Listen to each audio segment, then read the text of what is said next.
మీ కళ్ళద్దాలిక పక్కన పెట్టేయండి. ప్రతి కంటి సమస్యకి బెస్ట్ సొల్యూషన్ ఇస్తుంది అమెరికన్ లేజర్ ఐ హాస్పిటల్. ప్రముఖ కొరియోగ్రాఫర్ జానీ మాస్టర్ లైంగిక ఆరోపణలు ఎదుర్కొంటున్న విషయం తెలిసిందే. ప్రస్తుతం కస్టడీలో ఉన్న జానీ మాస్టర్ ను పోలీసులు శనివారం కోర్టులో హాజరుపరిచారు. తాజాగా ఈ కేసులో మరో ట్విస్ట్ చోటు చేసుకుంది. జానీ మాస్టర్ భార్య సుమలత శనివారం ఫిలిం ఛాంబర్ ఆఫ్ కామర్స్ లో ఫిర్యాదు చేసింది.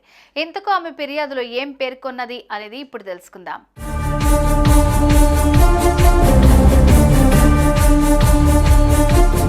ప్రేమ పేరుతో నన్ను మోసం చేశాడంటూ మహిళా కొరియోగ్రాఫర్ జానీ మాస్టర్ పై నార్సింగి పోలీసులకు ఫిర్యాదు చేసింది. దీంతో పోలీసులు అతన్ని అరెస్ట్ చేసి జైలుకు తరలించారు. అయితే ప్రస్తుతం రిమాండ్ ఖైదీగా ఉన్న జానీ మాస్టర్ ను విచారణ నిమిత్తం పోలీసులు ఇటీవల కస్టడీలోకి తీసుకున్నారు. అయితే ఇదే సమయంలో జానీ మాస్టర్ భార్య సుమలత శనివారం ఫిలిం ఛాంబర్ ఆఫ్ కామర్స్ లో బాధితురాలపై ఫిర్యాదు చేసింది. ఇంతకు ఆమె ఫిర్యాదులో ఏం తెలిపిందో ఒకసారి చూద్దాం.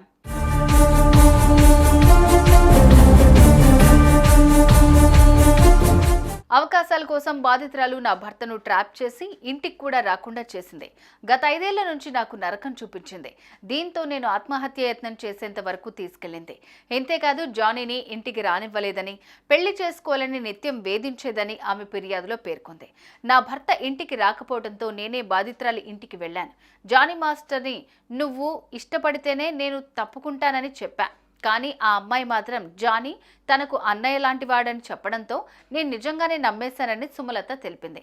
వాస్తవానికి ఇక్కడ బాధితురాలు ఆ అమ్మాయి కాదు, నేను నా భర్తే. ఆ అమ్మాయికి తన భర్తతో పాటు చాలా మందితో సంబంధం ఉందని, ఈ విషయం తెలిసి తన భర్త ఆమెను దూరం పెట్టాడని సుమలత పేర్కొంది. దీని కారణంగానే ఆ యువతి నా భర్తపై తప్పుడు కేసు పెట్టి ఇప్పుడు కక్ష సాధిస్తోందని సుమలత ఆరోపించింది. ఆ అమ్మాయితో పాటు వాళ్ళ అమ్మ కూడా నన్ను, నా భర్తను వేధించారని, ఇలా తప్పుడు కేసులు పెట్టిన ఆ తల్లి కూతుళ్లపై చర్యలు తీసుకోవాలని కోరింది. తనకు, తన పిల్లలకు ఏం జరిగినా పూర్తి బాధ్యత వారిదేనని, ఎలాగైనా తమకు న్యాయం చేయాలంటూ జానీ మాస్టర్ భార్య Sumalatha film chamber of commerce కు ఫిర్యాదు చేసింది. అయితే ప్రస్తుతం దీనికి సంబంధించిన లేఖ ఇప్పుడు సోషల్ మీడియాలో వైరల్ గా మారుతోంది.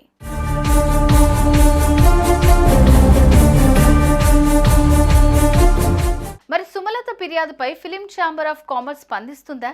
ఒకవేళ స్పందించినా ఎలా రియాక్ట్ అవుతుందనేది ఇప్పుడు ఆసక్తిగా మారింది.